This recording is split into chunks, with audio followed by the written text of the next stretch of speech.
umaga, ngiti ngumingiti. Hirap na makabangon kahit ihing-ihi. Na bago umunat, kailangan sumigaw.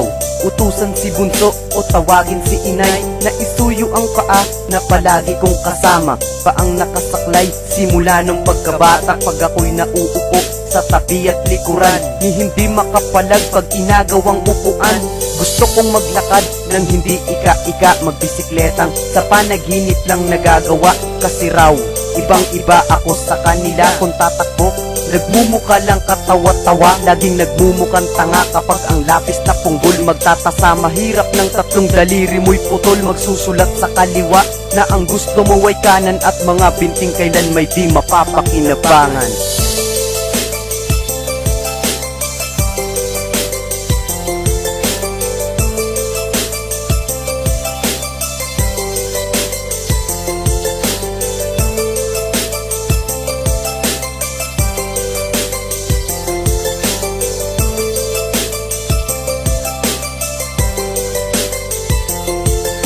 Hindi pa naranasan kung paano madapa. Di ka pwedeng mag-isa sa hagdan ng pababa. Nihirap na magawa kapag ang sintas na alis. Kahit nagustuhin pa man, mas lalo lang maiinis. Maaasar, mapipikon, mapapagot, mayayamot. Laging tampuhin ng tuksong sinasagot ng pakamot. Ni isa walang kaibigan sa kaklase.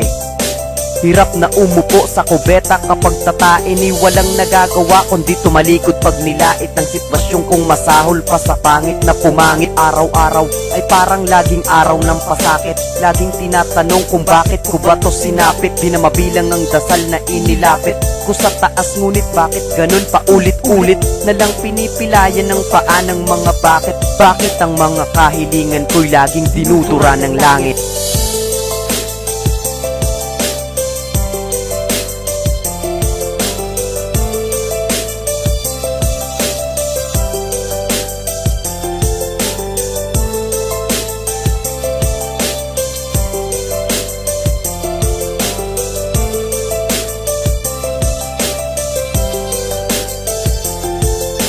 Wala silang pinag-iba sa atin. Nagugutom din na ang solusyon lamang ay kumain. Sumigaw sa harap ng ventilador nung kabataan. Naglaro ng tirador na ibon ang gustong tamaan. Natutuwa kapag meron silang pasalubong. Nagkamali din una bago sila natutong itama ang lahat ng mga maling nagawa.